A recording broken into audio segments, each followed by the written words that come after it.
네, 저는 동예루살렘 아라빈 지구에 와 있습니다.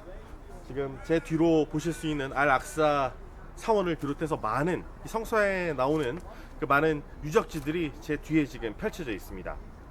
예루살렘은 어떤 곳일까요? 원래 팔레스타인인들에게 속한 도시입니다. 성서에 나오는 이 블레셋인들, 바로 그들이 이 팔레스타인인들입니다.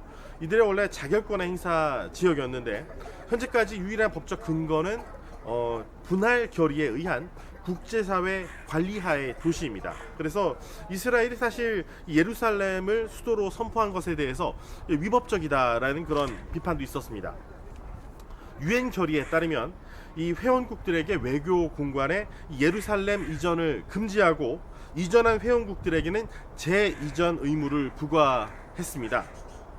지금까지 그 주 이스라엘 대사관을 이곳 예루살렘으로 옮긴 곳은 미국과 과테말라, 파라과이입니다. 그런데 이 파라과이는 정권이 바뀌면서 다시 주 이스라엘 파라과이 대사관을 이곳 예루살렘에서 텔아비브로 다시 재이전했습니다.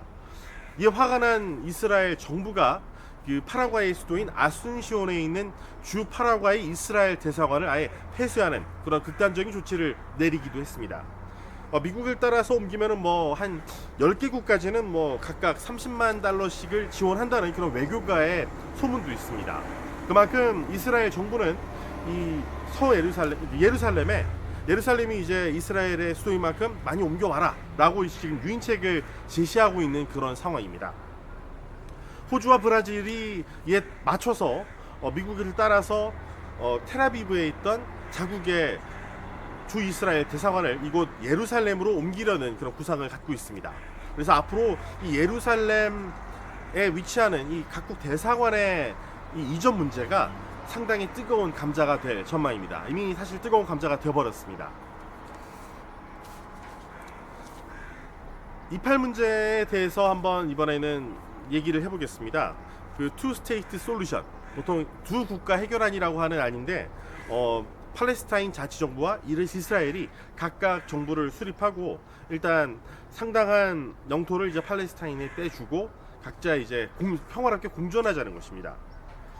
이 팔레스타인 영토 상실에 대한 실질적인 보상이 뒤따라야 되기 때문에 현재 우파 연정을 통해서 이 정권을 잡은 지금 이스라엘 여권은 이 투 스테이트 솔루션, 두 국가 해결안에 대해서 굉장히 부정적인 입장입니다.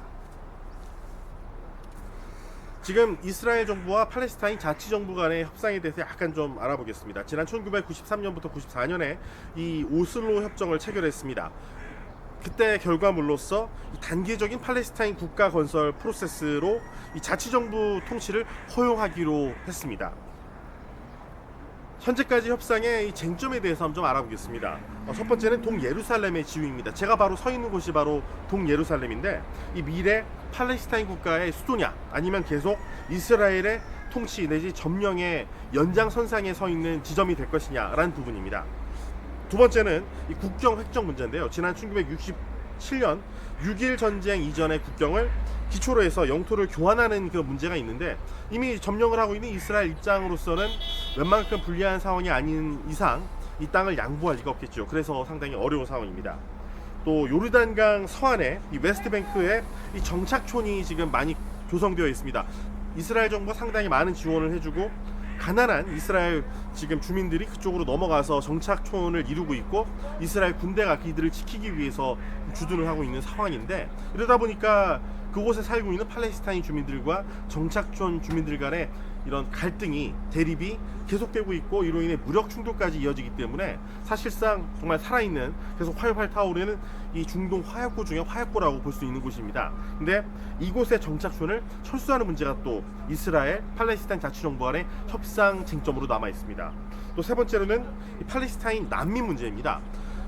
여러 차례에 거친 이 중동 전쟁, 이스라엘과 아랍 국가들과의 전쟁을 거치면서 지난 1948년 이후에 이 레바논, 요르단, 시리아 등의 국가에 팔레스타인 난민이 수백만 명이 가 있습니다. 500만 명에 이른다고 하는데 이 난민들이 이렇게 가 있는데 이 난민들에 대해 어떻게 보상을 해줄 것이냐, 그리고 팔레스타인이 만일 새로운 국가를 이루게 된다면 그 국가로 이 난민들이 돌아올 것인지 아니면 그 난민으로서 지금 남아있는 국가에 그대로 남아있을 것인지 이 문제가 지금 어려운 또 과제로 남아있는 상태입니다.